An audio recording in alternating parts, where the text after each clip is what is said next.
నీ జీవమునకు మూలం కాని కలిమి.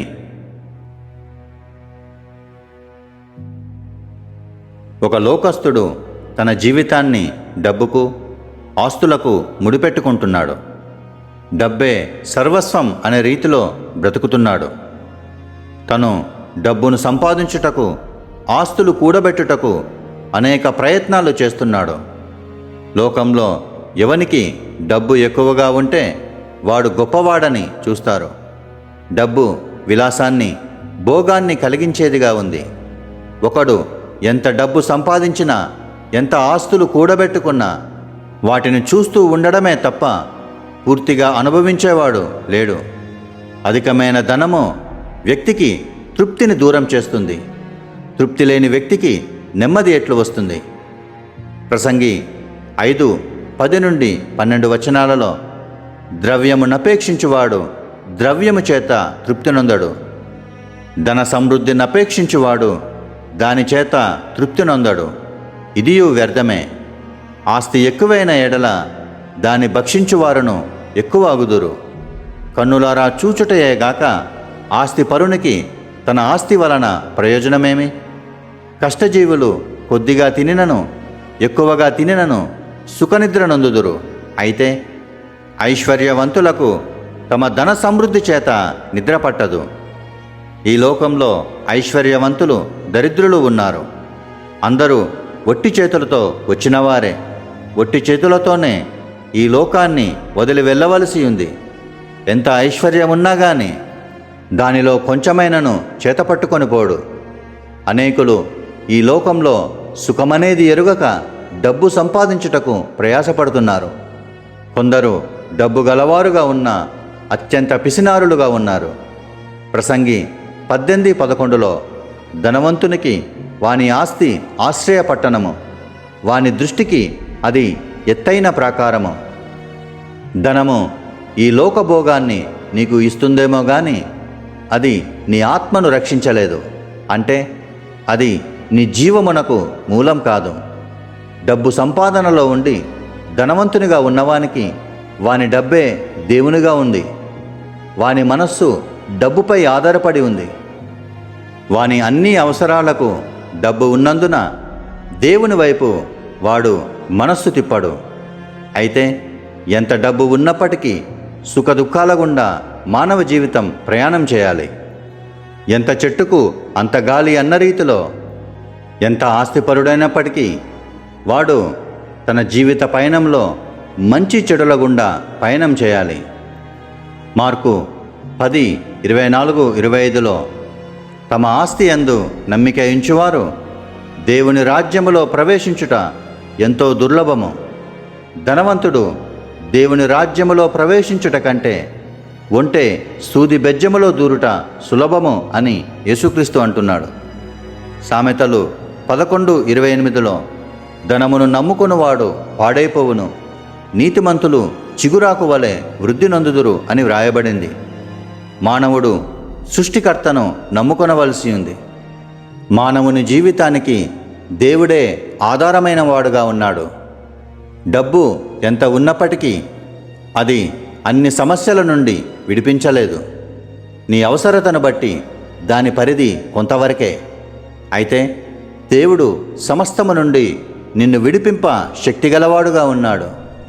ఆయన రక్షకుడు గనుక ఇహలోకంలో పరిస్థితుల నుండి, మరణానంతరం నరకం నుండి రక్షింపగలడు. లూకా 12:15 మీరు ఏ విధమైన లోభమునకు ఎడమయ్యక జాగ్రత్తపడుడి, ఒకని కలిమి విస్తరించుట వాని జీవమునకు మూలము కాదనెను. ఆస్తి సంపాదనపై దృష్టి పెట్టినవాడు దేవునికి దూరమైతాడు. నిన్ను దేవుని వైపు చూడనివ్వని ధనం విషయంలో జాగ్రత్త పడమని హెచ్చరిక చేయబడింది. నీకున్న ధనాన్ని బట్టి నీవు పరలోకానికి చేరలేవు. నిత్య జీవం అనేది క్రీస్తును విశ్వసించడాన్ని బట్టి దొరుకుతుందే తప్ప అది ఆస్తిపాస్తులను బట్టి కాదు.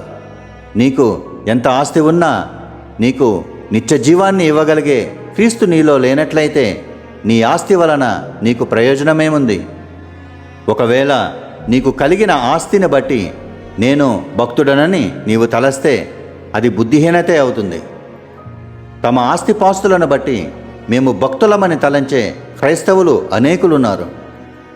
లూకా 12వ అధ్యాయము 16 నుండి 21వ వచనాలలో ధనవంతుడు ఎంతో ధనాన్ని పోగు చేసుకొని తన ప్రాణముతో, ప్రాణమా, అనేక సంవత్సరములకు విస్తారమైన ఆస్తి నీకు సమకూర్చబడి ఉన్నది, సుఖించుము, తినుము, త్రాగుము, సంతోషించుమని చెప్పుకుందుననుకొనెను.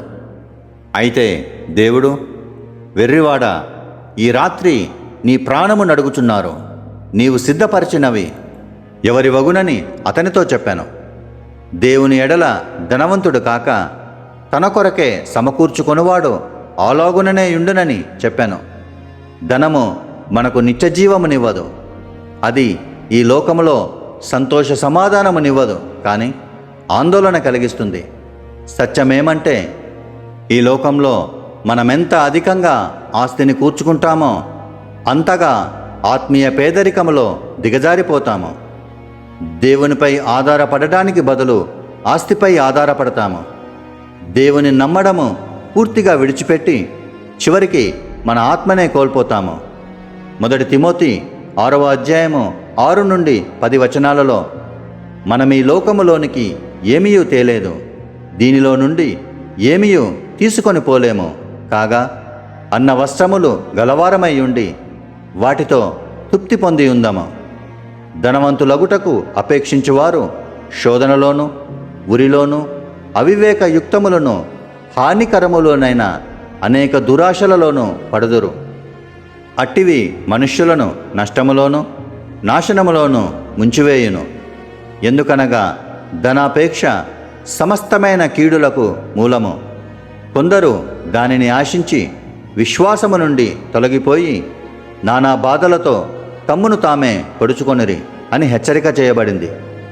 అనేకుల విశ్వాస జీవితాలు ఈ విధంగా ధనమును బట్టి పాడైపోయాయి. ధనము ఉండడం తప్పు కాదు, కానీ ఎక్కువైన ధనము మూలంగా వారు దేవుని మీద నుండి దృష్టి మరల్చుకొని ధనమును దేవునిగా చేసుకున్నారు, విశ్వాసంలో భ్రష్టులైనారు.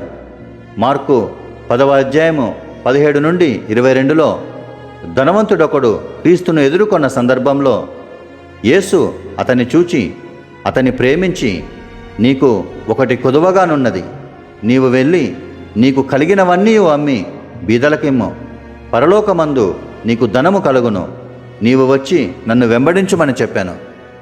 ఒకడు దేవుని ఎడల ధనవంతుడుగా ఉండాలంటే ఈ లోకంలో ధనాన్ని దేవుని కొరకు ఖర్చు చేయవలసి ఉంది. అంటే తాను కూర్చుకొనేది తన కొరకే కాక అవసరతలో ఉన్న సహోదరులకు, పేదలకు మరియు ప్రభువు పరిచర్యలో వినియోగించవలసి ఉంది. నీవు దేవుని ఎడల ధనవంతుడుగా ఉండాలని ప్రభువు కోరుతున్నాడు. మత్తయి 6:24లో ఎవడును 2 యజమానులకు దాసుడుగా నుండనేరడు. అతడు ఒకని ద్వేషించి ఒకని ప్రేమించును, లేదా ఒకని పక్షమున నుండి ఒకని తృణీకరించును. మీరు దేవునికిని సిరికిని దాసులుగా నుండనేరరు. సిరి అనగా ధనము. ఇక్కడ ధనము యజమానిగా ఉండి వ్యక్తిని నడిపిస్తుంది. నీ ధనము నీకు యజమానిగా ఉంటే నీవు దేవుణ్ణి ప్రేమించలేవు, భక్తి చేయలేవు. జాగ్రత్త. నీకు ఎంత ధనమున్నా, ఎట్టి ఆస్తులు ఉన్నా, ఎంత మంచి వస్తువులు నీ వద్ద ఉన్నా నీవు వాటిపై మనస్సు నిలుపకుము. అవన్నీ ఏదో ఒక దినం వదిలి వెళ్ళవలసి ఉంది. మార్కు 8:36-37లో ఒకడు సర్వలోకమును సంపాదించుకొని తన ప్రాణమును పోగొట్టుకొనుట వానికేమి ప్రయోజనము? మనుష్యుడు తన ప్రాణమునకు ప్రతిగా ఏమి ఇయ్యగలడు అని వ్రాయబడింది. నిత్య జీవాన్ని ఇవ్వలేని ఎన్ని కోట్ల ఆస్తులున్నా ఏం ప్రయోజనం? నువ్వు కోట్లు సంపాదించుకొని క్రీస్తు లేని వానిగా మరణిస్తే నువ్వు సంపాదించిన ఆస్తి నీ ఆత్మను నరకం నుండి రక్షింపగలదా? నీ ఆత్మ రక్షణకు ప్రతిగా ఎన్ని కోట్ల వెలను నీవు ప్రతిగా ఇస్తావు? నీ సమస్త ఆస్తిని నీవు ఇవ్వగలిగిన తూకంలో నీ ఆత్మనే విలువైనది. ఒకసారి నిన్ను నీవు పరీక్షించుకొనుము. నీ మనసు ఎటువైపు తిరుగుతుంది? ప్రభువు నీకిచ్చిన దానిని సంతోషంగా అనుభవించకుండా ఏ ఆస్తుల వైపు పరిగెడుతున్నావు? ధనము, ఆస్తుల వైపు పరిగెడితే దేవుని యొద్ద నుండి నీవు పారిపోతున్నవాడవే అవుతావు, నష్టపోతావు. జాగ్రత్త. ఇహలోకంలో ఆశీర్వాదాన్ని, కృపను అనుగ్రహించే దేవుని యందు నీవు నమ్మిక ఉంచుము. ఆయన ఇహలోకంలో కలిమిని, నిత్యత్వాన్ని నీకు అనుగ్రహిస్తాడు.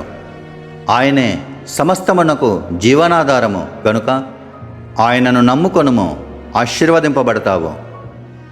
కృప మీకు తోడై ఉండునుగాక. క్రీస్తునందు మీ సహోదరుడు కె. శశి స్టీఫెన్.